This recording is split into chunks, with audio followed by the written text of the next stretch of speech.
ఇలా ప్రభునందు ప్రియమైనటువంటి దేవుని పిల్లలకు ప్రభువైన యేసుక్రీస్తు వారి నామములో వందనములు శుభములు తెలియపరుస్తున్న పిల్లరా, మరి గడిచిన దినమంతా కూడా ప్రభు తన కృపావాత్సల్యంలో భద్రపరుచుకుని క్షేమము ఆరోగ్యం అనుగ్రహించి మరి నూతన దినాన్ని ప్రభు మనకు అనుగ్రహించారండి.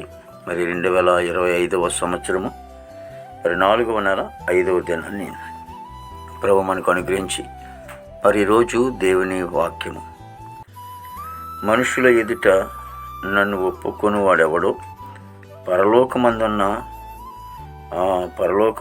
నా తండ్రి ఎదుట నేనను వాణ్ణి ఒప్పుకుందును. అత్తరాసిన సువార్త 10:32 దేవుని వాక్యం నమ్మదగినది, పూర్ణాంగీకరమునకు యోగ్యమైనది.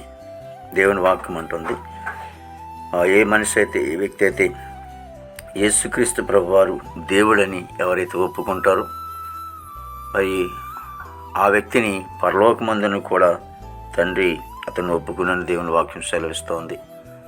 అది ఎవరైతే దేవుడని ఒప్పుకోరో వారు కూడా నేను ఎరగనని చెప్పే సందర్భం కూడా ఉంటుంది.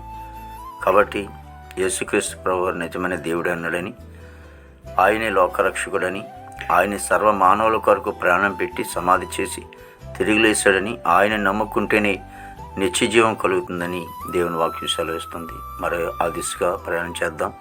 ఎవరైతే ఇంకా నమ్మకుండా ఉన్నారో నమ్ముకోండి, రక్షింపడండి, నిత్యజీవానికి వారసులు సిద్ధపడండి. దేవుని సన్నిధిలో మరి ఆయన నమ్ముకొని, మరి ఎవరు కూడా ఆయన నమ్ముకొని మరి నమ్ముకోలేదు, ఆయన యేసుప్రభు కాదని చెప్పడం కాదు, కానీ ఆయనే దేవుడని చెప్పిన వారికి పరలోకమందు కూడా గొప్ప ఆశీర్వాదం ఉందని వాక్యం సెలవిస్తోంది. నా పరిశుద్ధుడ ప్రేమగల తండ్రి, కృపల దేవానికి స్తోతాలు స్తుతులు చెల్లిస్తున్నాం ప్రభు. గొప్ప దేవుడికి వందనాలు తండ్రి. జీవాధిపతి అంతా నీకు స్తోతాలు. ప్రతి కుటుంబాన్ని కూడా దీవించని ఆశ్రయించండి తండ్రి. సమాధానం, సంతోషం, ఆనందం మీరు దయచేయండి. ఆ భారతదేశాన్ని మీరు దీవించమని ప్రార్థించమనికి స్తోతాలు తండ్రి. నాయకులు, అధికారులు మంచి వంతు నింపండి. యవన బిడ్డలందరినీ కూడా దీవించినాను. ప్రభావ నశించిపోతున్న ఆత్మలు రక్షించుకొని తండ్రి. దేవాదిగో తండ్రి, ఉద్యోగస్తులందరూ కూడా మంచి ఆరుగులతో నింపండి. మనం ప్రార్థించమనికి స్తోతాలు ప్రభు.